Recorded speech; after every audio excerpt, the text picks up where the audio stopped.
Good Sunday evening, everyone. Welcome to another installment of the Rocky Top Rewind. Glad to be back with you after a week off for the Super Bowl last week. I'm Brent Hubbs. Eric Kane's going to join me in just a few minutes to talk a little Tennessee baseball.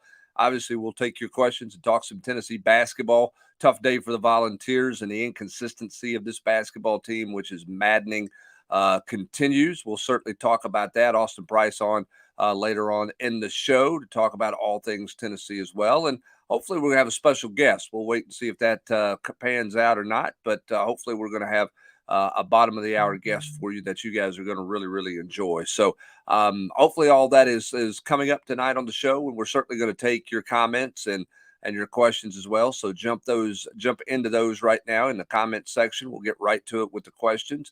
Tennessee baseball team picks up a win today. And so after a tough weekend for them in Arizona, they do close out with their first win of the season, head back to Knoxville. 2 midweek games coming up this week. So we'll talk with Eric Kane, who is in Arizona to cover the Volunteers. Hope you've enjoyed his coverage from out there this weekend. And he will join us in a bit to talk about Tennessee's opening weekend and kind of what to make of the start of the marathon. Again, everybody's got to remember in baseball, it is very much a marathon, not a sprint. So you don't panic about the first weekend of the season, even though Tennessee got off to such a great start last year and have been a really fast starting team the last couple of years. Disappointing that they only got 1 of 3 this weekend, but not the end of the world, certainly for this team, and plenty to learn and experiment with them coming up in the next few weeks. We've talked about that's what they'll do. So we'll talk about that. We'll talk hoops. We'll talk some football. We'll talk football recruiting. Tennessee picks up a commitment from Marcus Gorey Jr., big get for Tennessee in-state. So we've got lots of things to get into. So be sure and jump in your questions here. Let us know where you're watching from tonight. Hit that like button. That always helps us out on the YouTube channel. So give us a like there, subscribe, tell your friends about it, and obviously subscribe to volquist.com with all the coverage that we have there. Let's start tonight with a little baseball action, and we will bring Eric Kane on, who is going to make his way back from Arizona. You come back to decent weather. I don't think it's as nice as the weather you had out there this weekend, but it looks like you're going to come back to some decent weather for a few days in East Tennessee before fake spring, fake summer disappears, Eric, and winter returns. For this Tennessee baseball team, as I just said, I don't know if you heard me when it come in. I mean, this is a marathon, not a sprint. So obviously there's no, boy, this is terrible, this, that, and the other. What's your big overriding takeaway from Tennessee's opening weekend? They get the win today, 7-0. Had a game in hand, it looked like, or had control of game 2. What's your takeaway from Tennessee, big picture this weekend, Eric? Brett, I think it's a new team. You look around and you've got a new position player all across the infield, all across the outfield. It's a completely different lineup. These guys who did return, who showed out a little bit this weekend and who will show out for Tennessee, like the Moores and the Burks and the Dickies. I mean, they were part-time players a season ago. So, my biggest takeaway is it's going to take just a little bit for them to kind of figure it out. But again, as you pointed out, it's nothing you should be alarmed about. The season's not over. There's 60 some odd games or whatever in this season. And Arizona is a really good club. Grand Canyon is a really good club. It was good for Tennessee to face that type of competition because when you return to Lindsey Nelson Stadium for the next month, for the most part, this non-conference slate is not challenging. Tennessee is going to run through pretty much everybody, in my opinion. So until you get to SEC play, you're not going to be challenged on a consistent basis like Tennessee was this weekend. So it was good to see Tennessee get a win today. They came back out. The bats were alive. The power outage was lifted, and it kind of went along to complement the pitching that was pretty good overall throughout the weekend. Dollander wasn't his best, but Chase Burns was fantastic on Saturday. Drew Beam was marvelous here on Sunday. Was perfect through his first 11. And so Tennessee will be okay, but they just kind of have to figure it out a little bit, and that's okay when you have as many new faces in this lineup card. Well, and we talked about that heading in. You wrote about it in the previews and everything else. I mean, Tony Vitello saying he could have, up to 4 different leadoff hitters. I mean, this is not a team that everything is situated and settled. So I think probably didn't think about it. There probably should have been some kind of expectation of a little bit of sloppiness out there. But they weren't weren't the most crisp in some of the base running and some of the Yeah. things that they do there. Some of the just growing pains to start the year. Is that the biggest takeaway? I think they were trying to press a little bit. I mean, you saw, late in the game on Saturday, Grand Canyon with that crowd. And complete sidebar, I wrote about it.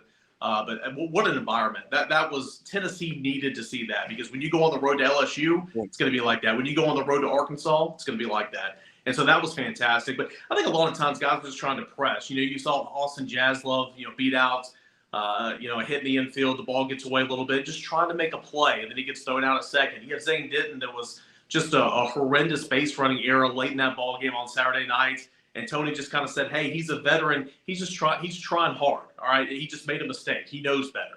And then, like, in the field, you just had sloppiness. I mean, there was a play, I thought Burke should have had at first base to save an error from an infielder. He had an error himself. Zane Denton actually was charged with an error today, but they kind of lifted it and said it was a base hit. Just kind of some sloppiness there. And when the margin for error is so thin against a team like Grand Canyon or Arizona, that type of stuff will get you beat. So I think Tony kind of summed it up in his post-game interviews this weekend, Friday and Saturday. Just guys trying to do a little bit too much. You just got to stay within yourself, play your game, and you can't climb the mountain all at once. And I think that's what Tennessee tried to do at points and times with some of that stuff. But that was uncharacteristic Tennessee stuff in terms of the base running blunders. They left 15 men on base on Friday and Saturday. They only left 4 men on base on Sunday, so that was good to see in terms of that improvement as well. Yeah, and again, this team, what are they going to become offensively? What do they evolve into? I mean, they were such a big inning team a year ago. Play for the big inning, right? I mean, you're not butting guys over. You're not playing small ball. I mean, you're playing for the knockout punch with a 5 or 6 run inning, because you had so many bats that could do that. What do they become offensively? How do they evolve? Is going to be interesting to see. And then, what the lineup looks like, I think is going to be fascinating. No surprise, the pitching was good. What did you make of Tennessee outside of the 3 starters everybody knows in terms of the pitching? Yeah, it was good to see Seth Halverson take the mound. I thought he pitched really well on Friday night. Pitched 3 innings, gave up a run there towards the end, but he looked really good. Was working different pitches as well. And I spoke with him, kind of when I caught up with him on Saturday, and he just said it was just so good to be back out there, to get to jump, to pass that hurdle, if you will, because he hadn't pitched since 2021. Earlier today, Zach Joyce, same situation essentially. He hadn't pitched in a while, and seeing him get back out there and coming on with 1 out, the bases loaded, back-to-back strikeouts, I thought that was marvelous for him. And Andrew Lindsey as well. He didn't get the outing that he wanted to on Saturday night, but getting these guys back in the groove that are going to play big roles for Tennessee, and just trying to kind of get them started again. I think that's what Tennessee did this weekend.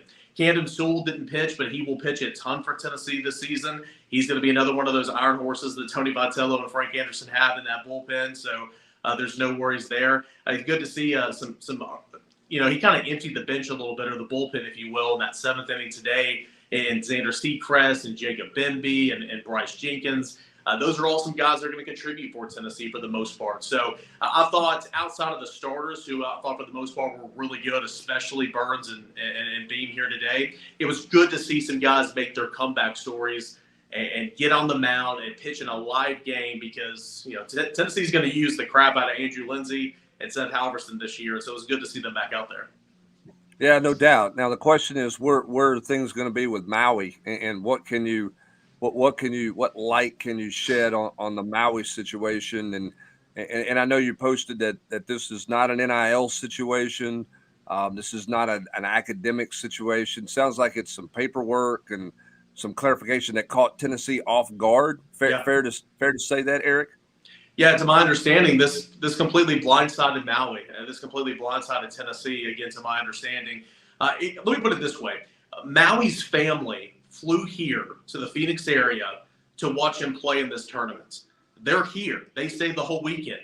They would not have made this trip if they had any inclination that their son was not going to be playing, in a Tennessee uniform. So it's just really unfortunate.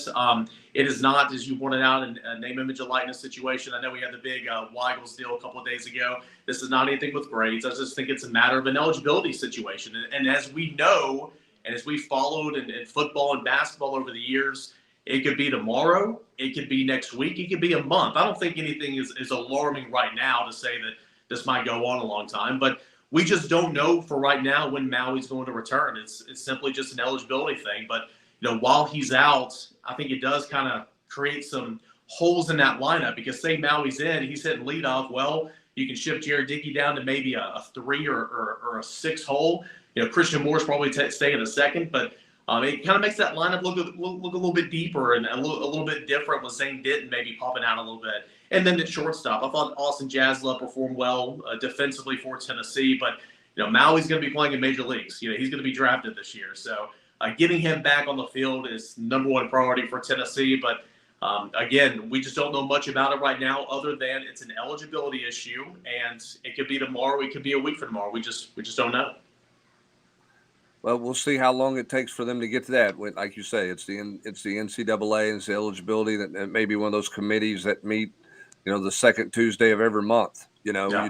You have no idea how those things go and what all detail has to be resolved in that. It could be a restitution situation for something at Kansas. We'll see, and we'll see how that evolves. Tennessee heading back home. Quick turnaround for the Volunteers, right? As they get ready for midweek action. Probably good for this team to get back on the grass or the turf at Lindsey Nelson Stadium. 2 good weather days, going to be near 80 degrees middle of this week. What's the schedule like? What do you expect for this team? What are you looking for out of this team as they start this journey?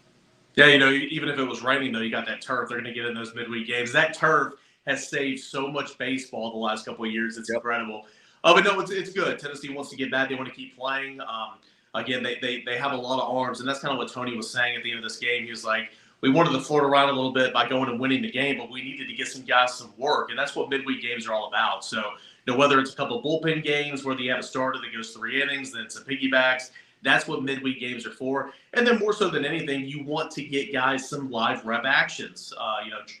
Dylan Dreiling this weekend, freshman outfielder, Reese Chapman, they got their toes wet just a little bit, but they did not start. They did not get consecutive at bats in any game this weekend. So I expect those guys to get some starts this week, and Tennessee try to figure themselves out a little bit. Again, I just think that the more they play together, the more they get in a routine, it'll start to come together, and that's what midweek games are all about. So 2 4:30 games against Alabama A&M, and then Dayton this weekend. That Friday game is at 4:30 as well, 2 o'clock on Saturday and 1 o'clock on Sunday. A lot of baseball here to begin the season.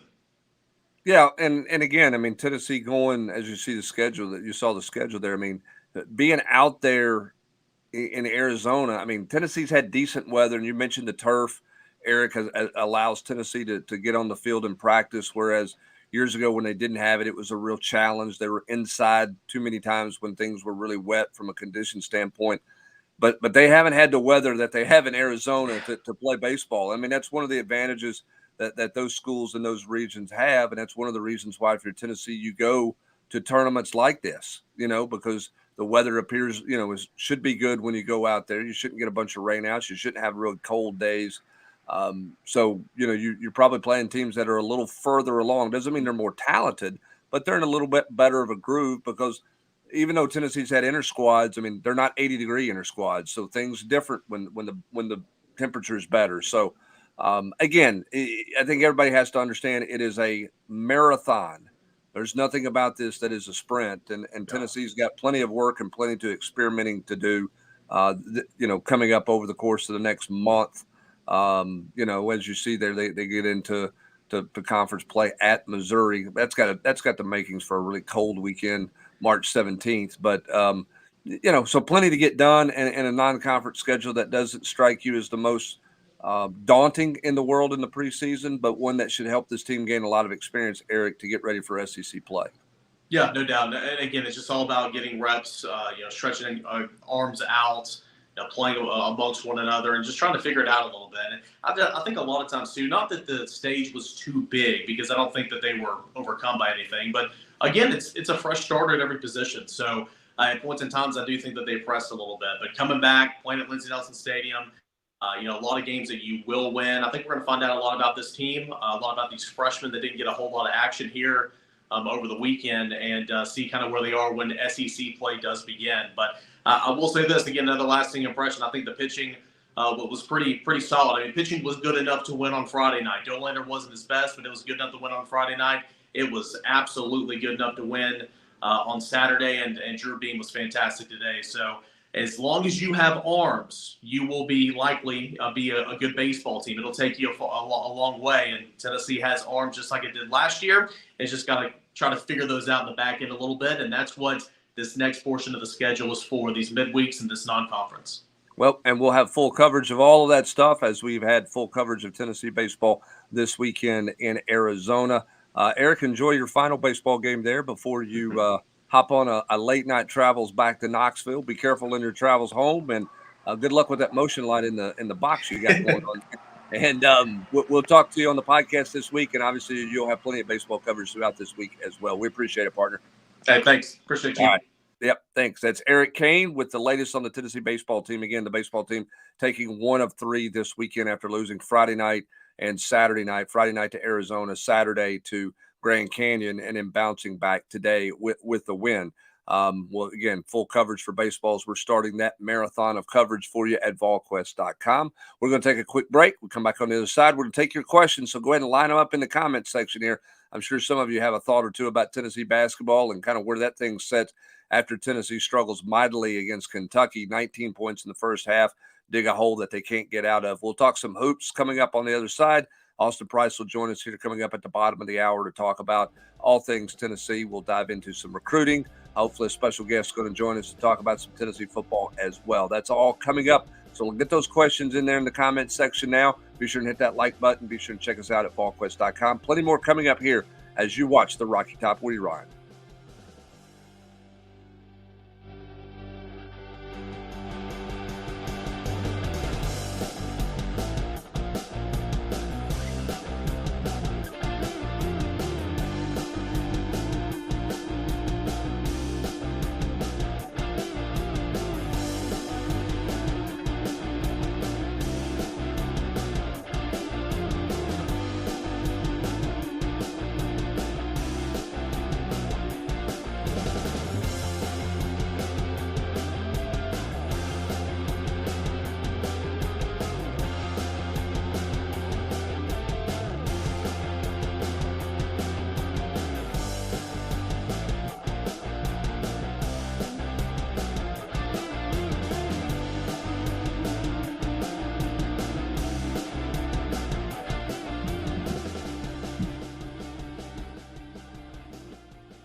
Welcome back into the Rocky Top Rewind. Plenty to get to in Tennessee athletics on this Sunday night.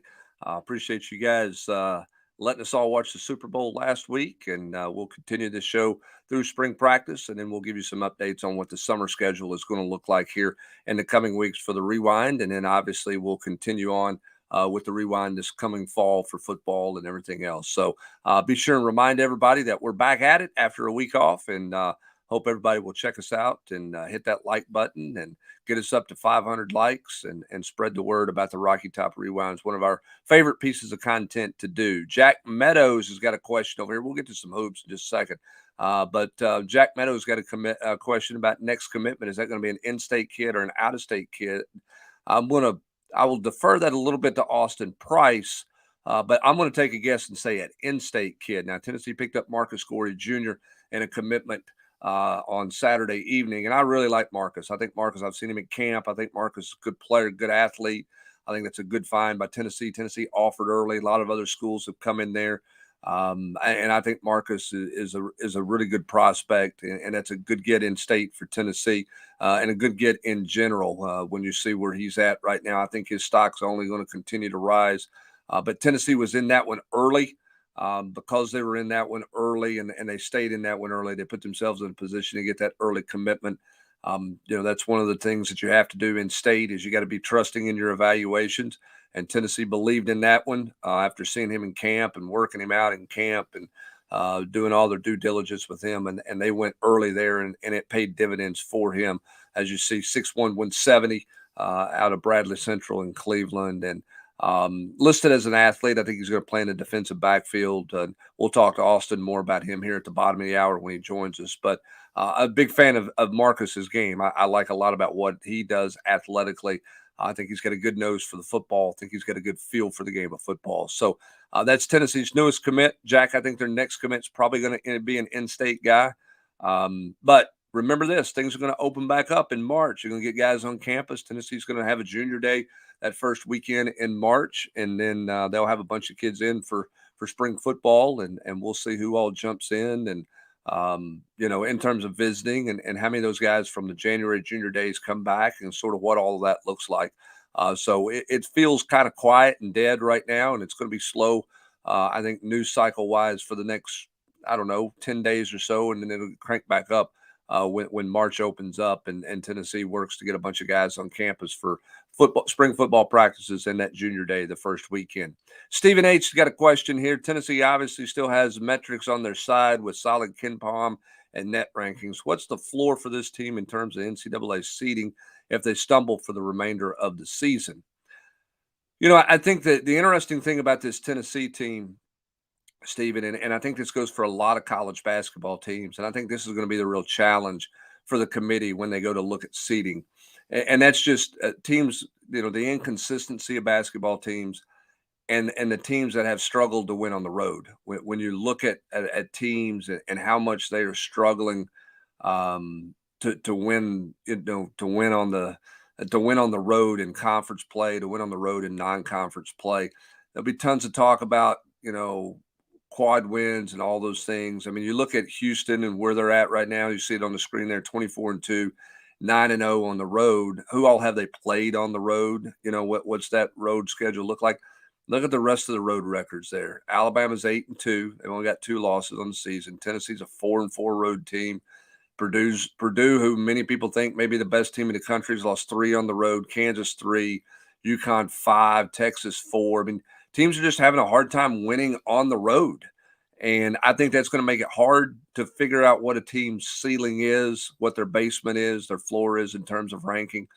Tennessee's numbers have been really good. I think the respect people have had for Tennessee when you look at where they've been ranked. I know there's been, there's the gnashing of the teeth that Texas was ahead of Tennessee. And I understand that didn't make a whole lot of sense, but I think overall, when you look at it, there's been a ton of respect for Tennessee. It's hard to say they've been disrespected nationally when you look at the rankings. So my guess for Tennessee is that, probably the absolute bottom floor would be a 5, unless they just fell completely apart and lost out, which I guess is possible. I don't think that they will, but the problem is it's hard to know what you're going to get with Tennessee. They were terrific against Alabama, even though, their defense was unbelievable against Alabama, but they scored against Alabama. Then you go to Kentucky, and you scored 19 points in the first half. And I don't care what your seed is. When you start playing that way, if you start doing that stuff, then you're going to go home. You're going to have a hard time making it. I'm not saying you got to score 85 points a game, but you're going to have a hard time doing a whole lot in the NCAA tournament or the SEC tournament if your body of work over that weekend says 54 points. You may win a game like that, right? You may win a game 54-52. But you're not going to, you're going to have a day where you score, 70, 75 points to advance. You're going to always need to be, pretty much in the 60s, I think. I think it's hard to win that kind of low scoring game because you're putting so much pressure on yourself defensively to be perfect because you don't bail yourself out with the ability to, to shoot yourself out of a day where maybe somebody's doing something to you defensively. It causes some problems. Yes, Tennessee's without Julian Phillips or without Josiah Jordan-James, and that's significant, but they were without him against Alabama, and they out-physicaled Alabama.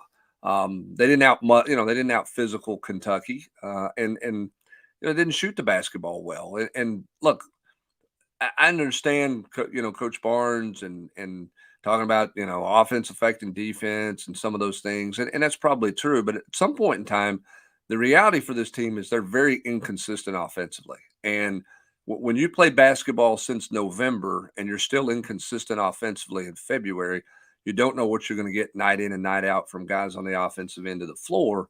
Then you've got some challenges. You might get hot at the right time. I'm not saying this team's going to be one and done in the tournament or anything like that. This team could, they got components. If they shoot the ball and score, then they can make runs. If they don't, then they're going to have some issues. The Zakai Ziegler thing is as great as he was against Alabama, back in foul trouble. against Kentucky. Only played 23 minutes. Tennessee's not going to win with Zakai Ziegler shooting 2 of 10 and only playing 23 minutes in the basketball game. He's got to be better than that. He was terrific against Alabama, but he wasn't very good against Kentucky. It's not all on him. You look at other guys out there, and they've got to play better than what they played. And there's no doubt. I mean, Tyreek Key, everybody thought maybe he had turned the corner because he played well against Vanderbilt and Missouri, two of the worst defensive teams in the country, and he's not been able to throw it in the ocean the last 2 games. He did not shoot it at worth anything against Alabama, and he was worse against Kentucky. 0 of 5 from the floor, 0 of 4 from the 3-point line, 1 of 2 at the free throw line. But here's the other thing: 4 of 14 at the free throw line is not going to get it done either.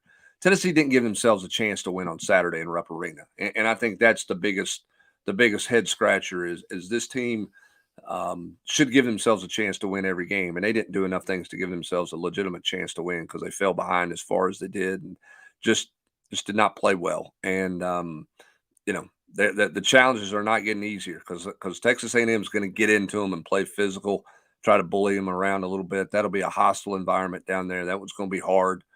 So we'll see what that looks like. And then obviously they've got Arkansas and then Auburn as well. So first it's A&M, and we'll see how Tennessee answers that challenge here. Let's get James's question in here. With Tennessee making, this is a football question, with Tennessee making no coaching changes on the defensive side of the ball, do you think there will be any schematic changes to try to address the issues in the secondary? I don't know schematically really what you can do. I mean, you're going to run cover 2, you're going to run 0, cover 3, you can run shell here, you can play a little man under. I mean, you can. I mean, they've got all of the quote schemes that you are. I think the biggest thing you have to do in the secondary is you got to tighten up, and that's what something Tim Banks talked about when he met with the media. Is you've got to have guys who are willing to take more chances at corner, not be so afraid of getting beat deep. Got to have safety help over the top. Your safeties have to be more active. They've got to tighten windows and zone. So I don't know that it's a matter of schematics as much as it is style of play. Now, if you can get to the quarterback on a more consistent basis, that probably helps guys to be more aggressive. It was one of the more pleasing things about Danico Slaughter moving the corner. I mean, the first time he moves the corner and plays corner against Kentucky, he makes 2 plays that Tennessee hadn't made in the secondary all year long, with an interception and a forced interception. So, they've just got to have guys play more aggressive on the edge. I think there's just too much passes, too much space being given out there.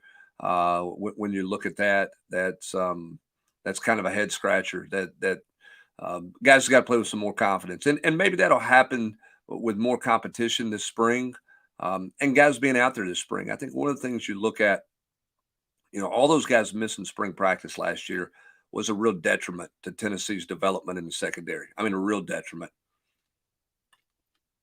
So the result is you take a guy like Christian Charles, who's a safety. I mean, he's a natural safety. He's not a guy who's a corner, and you try to, basically will him into being a corner. And he didn't play like he was comfortable at corner. He gave up a lot of cushion. He was a good tackler, let the ball get caught in front of him because he was so afraid of getting beat over the top. Tennessee's going to have to ratchet it up, and they're going to have to play tighter coverage and close windows down and not make it so easy for quarterbacks to stick the ball in there and zone and then the cushion you give up in man. Now, the best friend those guys in the back end can have is does James Pierce come on and become what you hope he is as a pass rusher? Joshua Joseph. Can they get to the quarterback inside and outside? Where's their pass rush? Can they get there without having to bring a bunch of extra people?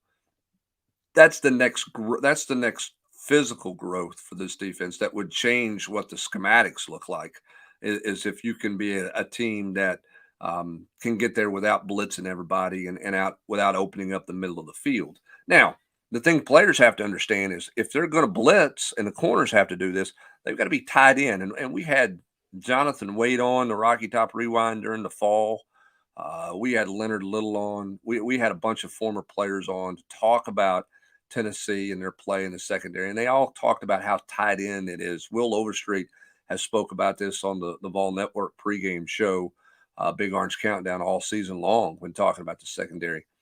If the secondary knows that the defensive end's blitzing, or if they're bringing a safety blitz off the edge or whatever, that corner's got to recognize a hot's coming, and when that hot is coming, then they got to throw the slant, and they've got to work the slant, and those things like that are coming. And Tennessee's got to do a better job of that in the secondary, and they've got to be better connected front end to back end.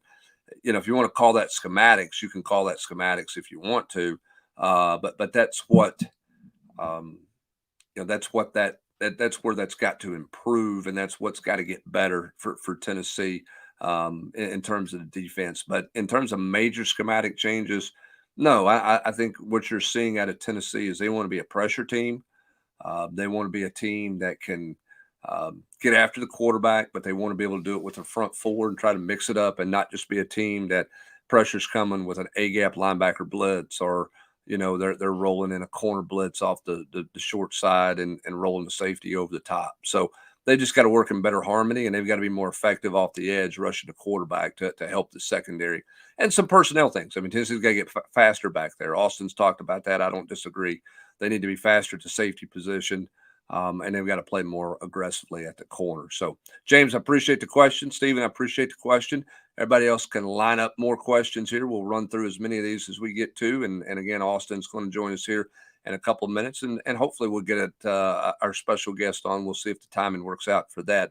Vol Guy 23 wants to know who needs to improve the most for the basketball team to make a run in the tournament. I don't think it's improvement. I just think it's consistency. You got to know what you're going to get night in and night out from guys. I'm not saying anybody's got to shoot 80% from the floor. Okay, you don't need anything like that. But you can't have, you can't have a Tyreek Key. He can't go 0 for back-to-back games after giving you double digits. You can't have Zakai Ziegler, as I just mentioned earlier. He can't play. For this team, he's got to play more than 23 minutes. And what he's got to realize is he's got to understand he is more valuable on the court for 30-plus minutes a game than he is the one particular steal he's trying to go after that he ends up committing a silly foul on. And that's his biggest challenge. I go back, not talking about the Kentucky game, but I go back to the Missouri game. His fifth foul was a really poor basketball play. It's 90 feet from the basket. There's no value in making that play there. He wasn't in a position to really make the steal. He was taking too big of a risk and getting the foul there. He's got to understand, and I don't want to take his aggressiveness away, okay? But he's got to understand better control on the defensive end of the floor and not take some of the chances he's taking to get himself in a situation where he's sitting on the bench with fouls. Because the problem you got right now, some people say, well, let him play through. You get 2 fouls, don't make him automatically go to the bench. He gets 2 fouls in the first half with 9 minutes to go in the first half. Do you trust him to get to the half with 2 fouls and not pick up a third or a fourth? You have a hard time with that when you look at some of the fouls that he has gotten in some of the situations that he's gotten them in, and he's not helped himself there. So, I think that is a guy who has to be more consistent. If you're talking about individual improvement, Tobe Awonka has got to score the basketball better. He's got to finish at the rim better. He's got to shoot free throws better. He was 0 for 4.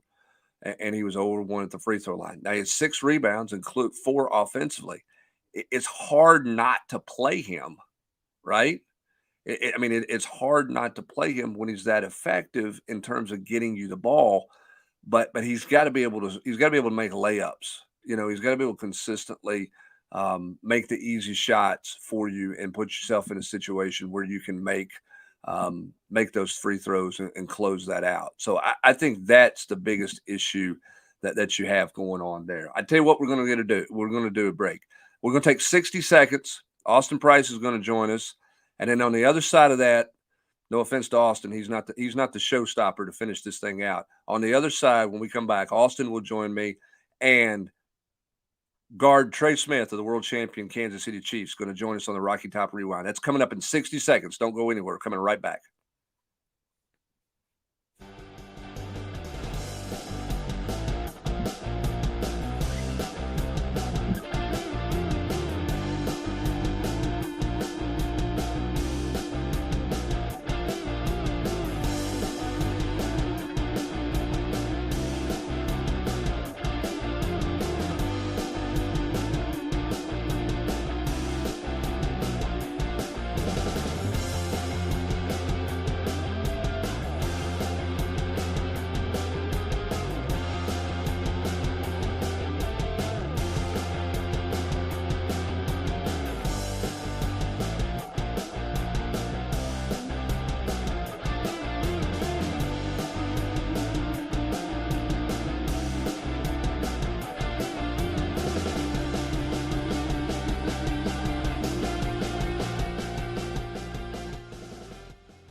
Welcome back into the Rocky Top Rewind. Let's line them up and get them in here. Austin Price of VolQuest.com joins me, and let's go ahead and bring him on here. He is the world champion guard of the Kansas City Chiefs. Captain No Sacks, Trey Smith, joins us here on the Rocky Top Rewind.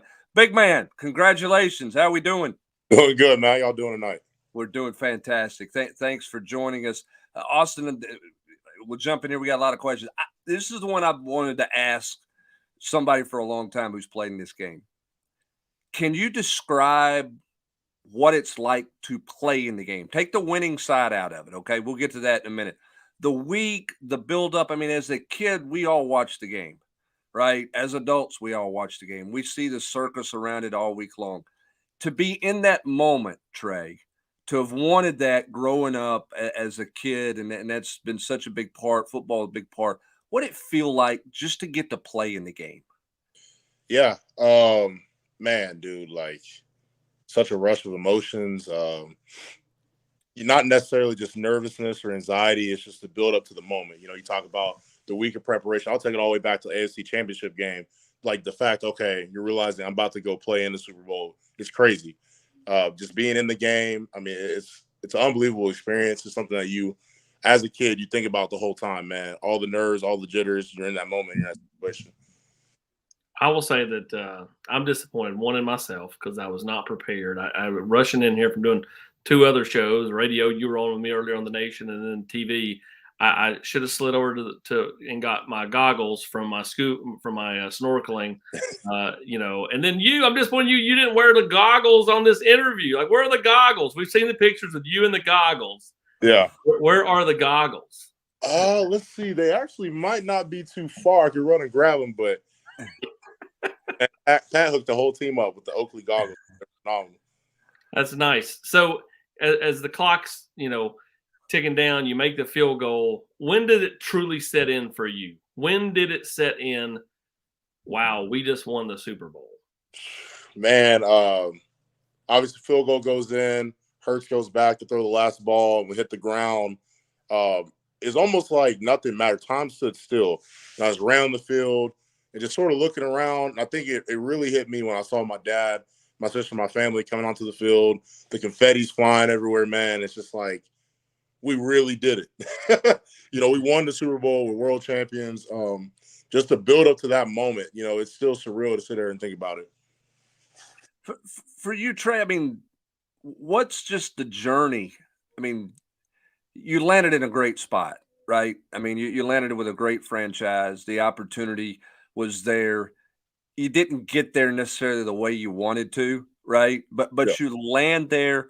What's this journey been like for you the last two seasons? I mean, to go from 6th-round guy who's looking for an opportunity and then you seize the day, and now you're anchored in as a starter and an anchor on an offensive line for a world champion team. How would you describe the journey for fans out there? Yeah, man, it's been a roller coaster. We talk about the beginning of it. Obviously, days at Tennessee, diagnosed with blood clots, going to the draft, and you don't go as high as you wanted to, and you're that low man on the totem pole again. So you work your way up, and getting the opportunity to start, was just a crazy thing. Going to training camp, going against one of the best players in the world. You got a guy like Chris Jones humbling you on day one, going in one-on-ones and different reps in practice, and then you build a little bit more, experience as a starter throughout the year. And then you look back on it, it's like, man, it was a good year, but we were that close to the Super Bowl. And then you come back to this year, you fast forward a whole nother year in the league. I'm not a rookie anymore. I need to know a lot of different things. And, you have a year like I did and you win the Super Bowl. I mean, it's unbelievable. Just telling people, in 2018, 2 times at that point in the year, I was told to stop playing football. And then, you look where I am now, I'm a Super Bowl champion. So it's nothing but God, he had a plan for me, but I mean, it's been a roller coaster, man. A lot of ups and a lot of downs, but here I am.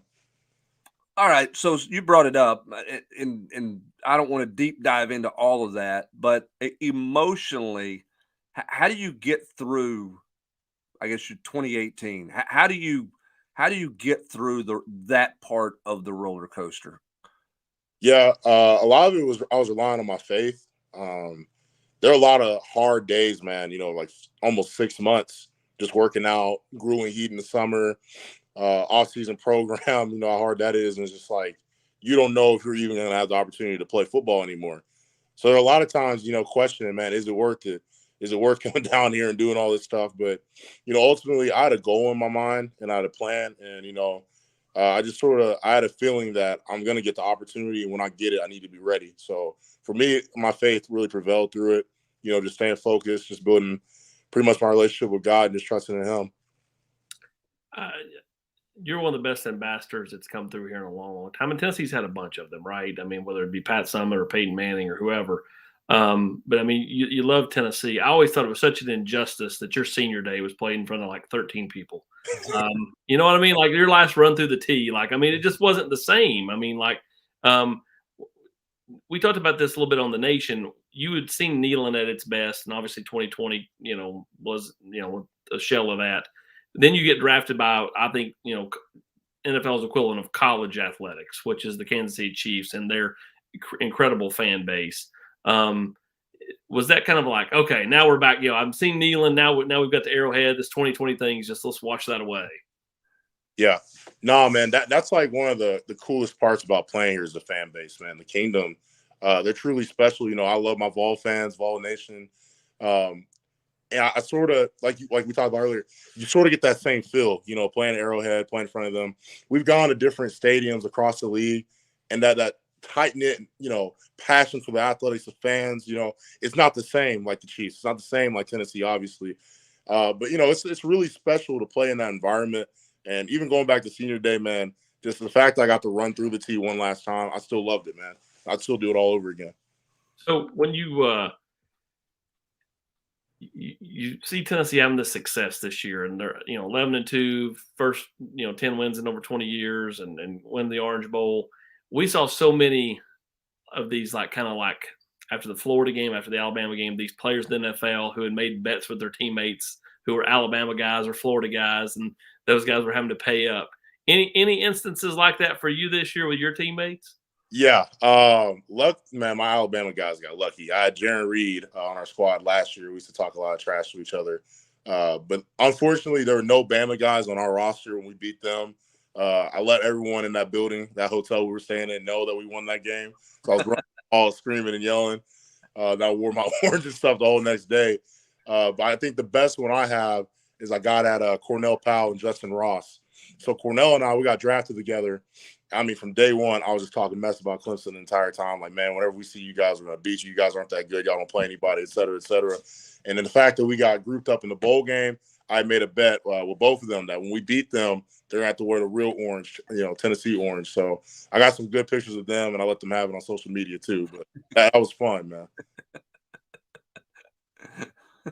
That's great. I mean, I love it when guys do that. I mean, I love, and look, if you'd have lost the bet, you would have wore it, you know, but because that's the college part never goes away. I mean, it's, you know, it's who you are and it's what you're about because of that experience. I think that's fantastic.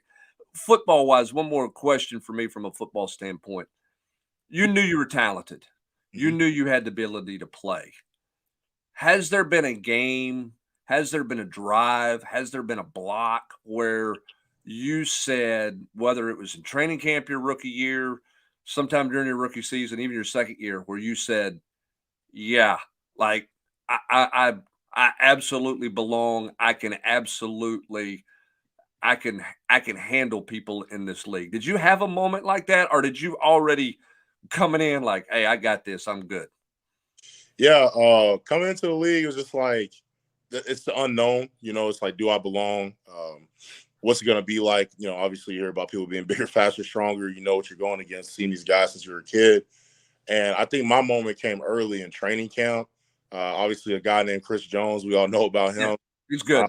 Yeah, and dude, going against him, you know, my rookie year in camp last year, you know, there were some moments where, okay, pass pro reps for one-on-one where I get him here or there. And it's just like, okay, if I can block him, I belong in this league. You know, I can do it at a high level.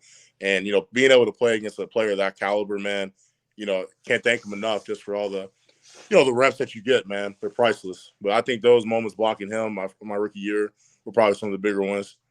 We love to talk about your love for wings, especially in Jackson. a lot of good barbecue out in Kansas City. Take us through your best eats in Kansas City. For Vol fans that may venture to Kansas City to either watch you play or just be going through town, let's hear your YouTube review. Yeah, I got some pretty good barbecue spots down there. My favorite one is Jack Stack. Really good on the burn ends. They have these lamb ribs they got. Dude, unbelievable. Q39 is a really good spot. Blind Box Barbecue is sort of a little hidden one. And BB Longside, they have some really good burn ends there too. So, but I'd say my number one, Jack Stack's. Oh, honorable mention, Original Joe's. You got to go to the original location. That one's special. All right, so answer me this: is this story that you would buy 50 wings in Knoxville, and you would just throw them in the fridge overnight, and then you got up the next morning while everybody else is eating eggs and toast or whatever, you just rolled out and finished off the back half of that wing order? Is that a legit story, or is that one of is that Trey, you like to fish a little bit too? Is that one of those stories that's as you've left, it's gotten to be a little bit more than what it is, or are you really a 25 wing morning breakfast guy? Yeah, unfortunately, that's true. I take them down, dude. I'm not a big breakfast guy. I'm not huge. I love my pancakes though, but I'm not the biggest breakfast guy. So I would go to Big Kahuna Wings, order 40 to 50 of them, like you said, as many as I could take down, and take them down the morning after, bro. Where in the world did they find that picture? They found that one deep. Let's see. There's some other good wing spots. A guy, Nappy Wings, used to love him. And then Cheeto X in Knoxville. They call it the Chicken Shack now. They have some of the best wings. So I used to call myself the wing enthusiast because I'll take them down, I'll judge them. So I mean, are you eating them hot like for the next morning, or is that like a naked wing that you don't use the dipping sauce for breakfast, or are you rolling some hot wings, nuclear wings from the night before for breakfast time? Nah, man, I'm just putting them in the air fryer, getting ready to go and fresh. But they're already seasoned, so they're hot. They're hot Yep. wings at 7:30 in the morning. Yep. Dude, what a stomach. Holy smokes, what a stomach you got on you. That may be the best body part you got, Trey. It may not be your shoulders. It may not be your ability to roll your hips into a block. You may have the most ironclad stomach I've ever heard of. Yeah, it's legendary. Just ask Mays about it. It's legendary. How much do you enjoy? Like, I don't think you didn't play Carolina this year, did you? No, we didn't. So, but when you get to run into some former Vols or some former teammates or former acquaintances or recruiting or whatever, after games or before games in the NFL, how much does the college pride kick back in, as Hubs was talking about earlier? Yeah, it kicks back in pretty hard. That's some of the coolest moments, seeing guys from Tennessee. I'll put like Josh Palmer, playing them 2 times a year with the Chargers. Seeing Matthew Butler this year with the Raiders, and honestly, I want to play Cade, with the Panthers at some point. But that's really the cool part about it is, these guys that you have a great relationship with, you played ball with for years, and then they're succeeding at the next level and being able to share that joy. I know, I think last year, our preseason game against the 49ers, seeing like Emmanuel Mosley, Jawan, those guys, and just chopping it up with them. It's awesome, man. That's the best part about it.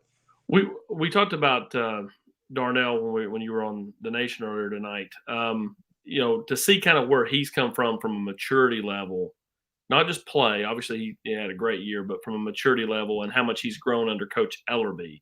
How much have you got to talk to Coach Ellerbe when you've been in town, and then just kind of Darnell? Your talks with Darnell. How much do you feel like he really helped Darnell the last couple of years?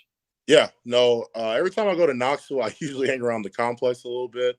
And I think the last time I went down there, middle of the season, Coach Heupel and staff were gracious enough to let me in, just sort of sit in the meeting. And every time I go to Knoxville, I always see Coach Ellerbe. He's one of the nicest guys, and he's done a phenomenal job with that group. And just seeing the way Darnell's progressed since day one when he got there, and then seeing him in the meeting room, the level of professionalism he was bringing, the attentiveness to the meetings, and he was even interjecting and helping out from time to time and teaching other people. So, I mean, it's awesome to see. I'm really just excited. I can't wait to see him progress in the next level in the league. But talk about a guy who has really matured and taken it on himself to get better this season. It was really fun to watch him. Trey, for you, how much pride? I mean, you were part of laying the foundation. It didn't, when you came to Tennessee, you talked about getting Tennessee back, and COVID messed everything up, and it didn't end, the record wise, everything you wanted to accomplish. But how much pride did you have in and how much have you enjoyed watching this team play, particularly this last year, knowing that so many of those guys were your teammates, that you were a part of helping form the culture that Josh Heupel took to a different level, but you laid a lot of that foundation. How prideful are you of that? Man, extremely prideful. I know in my bio for a long time, even after 17th season, I had a proud Tennessee Volunteer at the top of it. So for me, there's an immense sense of pride when I put on the power tee, when I wear my orange. You can ask people down here, I always wear my Tennessee gear. Like, I'm never going to shy away from where I come from and the fact that I played there. But being able to watch them excel this year the way they did, even a sense of excitement in the Kansas City Chiefs building, passing people by, talking about, hey, you saw the game, man, they look good. It's special, man. And the thing about Tennessee is so great. It's been a sleeping giant for a minute, and it's starting to wake up again. And it's so freaking exciting to see. You look at the amount of kids and students that are coming into the University of Tennessee, the excitement around the net. We have a Blitnikoff Award winner. Watching these guys excel at the highest level and get this university, this organization, the more respect that it deserves. It's so much fun to watch. All right, let's take Chief Kingdom out of the equation here. Where's your where did you have you enjoyed playing most in the NFL? Maybe it's to shut a fan base up. I guess I probably know the answer to that one already. I did watch a few Travis Kelce interviews, so I probably know the answer to that one. But where have you enjoyed playing? Maybe that you had on your bucket list. Hey, I'd like to play there someday. I know you haven't gotten to them all, but is there one or two places that you really enjoyed playing in that venue outside of Arrowhead? Yeah, I don't want to add on everything, but playing in Philadelphia was a really incredible moment. Last year, the fan base there, they're rowdy, man, and they really get after it. So sort of fun silencing them.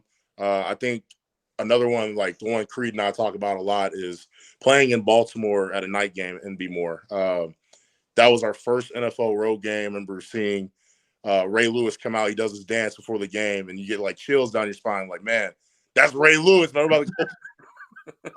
those are two really unique ones. One that I really want to play out one day is in Dallas, I guess in Arlington in that stadium. That's sort of a place I always wanted to play at as well. But I would say Philly and Baltimore were probably my top two. What's the biggest thing? I mean, we talked a little bit about this earlier, but now that you've kind of got the Super Bowl out of the way in year two, playing with house money in a lot of ways, but I know you're still driven. Besides more Super Bowls, what does Trey Smith want to accomplish? I want to really just start impacting more lives, and for me, start giving back more. So I want to get a football camp done. I want to give back to the community of Jackson, where I'm from, help out people who really need help and just really give back. That's sort of one thing I'm sort of drafting up right now. Like, how can I help other people out? Ultimately, accolades, things of that nature will come, if I do my job. It's just right now, how can I impact more people? I've been blessed in the situation I'm in. How can I give back a little bit more? Well, that's who you are. I mean, that's the mainstay. It doesn't matter if you're in high school or you're in college or in the NFL. That's you to the core. Is all the community service stuff you did in Knoxville, and I know the stuff you've already started to implement in Kansas City, and I know how much that Chief Kingdom has fallen in love with you, and only going to continue to fall in love with you. I'm going to ask one more football question, Austin, here, and we're going to let Trey get out the door. But how hard is it to block for Patrick Mahomes when you don't know where he's going? And how much did you have to change the whole process of like, okay, that's a scramble, that's not a scramble. I go, I don't go. How is that something you guys? How do you practice that? Like, what do you do to handle a Patrick Mahomes scramble from a blocking standpoint? Yeah, that was something that was hard to adapt to when I first got to Kansas City. Or my coach used to be like, you know what, get rid of the egg timer in your head. You play with one of the most explosive playmakers in the NFL. He's going to extend plays. And for me, it's more so, okay, I understand he's going to roll out here or he might be extending a play. I need to sprint, make sure he's covered up. The main thing for me is just like, okay, as long as I can block my guy and just sustain my block and strain to finish, I'll be good. But it's definitely something I had to adapt to. But in the same breath, Pat does a great job of avoiding people getting free and making plays. So he makes it really easy to operate. But I think that was just something a little different to work with, man. It's just, straining to finish with this guy because he's going to extend the play. You're never out with the 15 behind you. Well, Trey, man, we appreciate you. And, it feels like just yesterday we were out there in that auditorium in Jackson and you were putting on the Tennessee and leading Rocky Top with the student section out there at USJ. And now you're a Super Bowl champ and heading into year 3. You're ready for that big contract year. Pay him. Pay the man. Pay the man. I appreciate that. Yeah, you're awesome, man. Congratulations. I know it's been a fun ride. Continue great health, great off season. Looking forward to what you're going to do on the field. But continue to look forward to the impact you make with so many kids and youth and adults off the field, whether it's in Knoxville, Jackson, Kansas City. Godspeed, my friend. Thank you. Appreciate y'all, man. Thanks, All Trey. right, thank you. That's Trey Smith. It's a pretty good guest tonight, Austin Price. It's pretty good to have that guy jump on the line and visit with us. Yeah, no doubt. And again, just an ambassador, and will be an ambassador for Tennessee for a long, long time. He's super well spoken. He's super big hearted, and just really, really impressed by that kid. The more and more, I'm around him, the more and more, we kind of keep in touch. Post playing days here, the more I, really kind of, have a fondness for him and just, how he thinks of others, Hubbard. It's pretty impressive. And again, the Chiefs got him on a nice discount these first few years, because of the blood clots. I hope that they pay the man coming up here after that contract is up and he gets a big hefty second contract in the NFL. Yeah, certainly. But before we get out the door here, let's circle back to Tennessee for just a second. I talked earlier on the program about Tennessee picking up a commitment from Marcus Gorey. What do you like about Marcus Gorey? What's the significance of the Marcus Gorey commitment for Tennessee? What do you like about that one? Well, it's super long. He's 6'1", a legit 6'1". If you watch my interview with him, I mean, to me, he's underrated by all services. Consensus 3-star. I think that's going to change. I bet you he's an on 3 consensus 4-star and ranked on 3 as a 4-star sooner rather than later. Kid's got high upside. I just love his length. And, to me, this is a big get for Josh Heupel, for Willie Martinez, for Tim Banks, and the entire Tennessee defense. And again, keeping the best players in state. You're not going to keep them all at home. As we talked about on the General's Quarters the other day, there's 40-something kids signed with Power 5 programs. Tennessee didn't want but a fraction of those because you can't take them all, and you got to really rely on your self-evaluations. But, I think they're doing a nice job. They've already got Beasley. They're, in a good spot with Edmund Spillman, in a good spot with a guy like Boo Carter, who's really close and, teammates with MPA, with Marcus Gorey, who, again, is to me, one of the top 2 or 3 players in the state.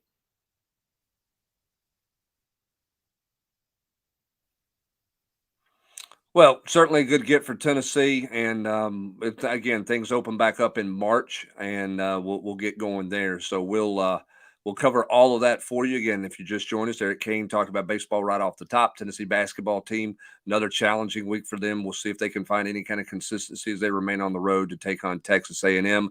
And this will be obviously YouTube live now, but it'll be archived on YouTube if you missed our conversation with Trey Smith. But that's going to do it for this edition of the Rocky Top Rewind. We have plenty of coverage of everything, all things Tennessee, at VolQuest.com. Be sure and hit the like button. Be sure and sign up for VolQuest. You can get a year of it for just $29.99. That's at VolQuest.com. So check us out. For Eric Kane, for Trey Smith, who we thank him for his time tonight, and Austin Price, I'm Brent Hubbs. So glad that you joined us tonight. Have a great rest of your evening, and we'll see you next Sunday on The Rewind.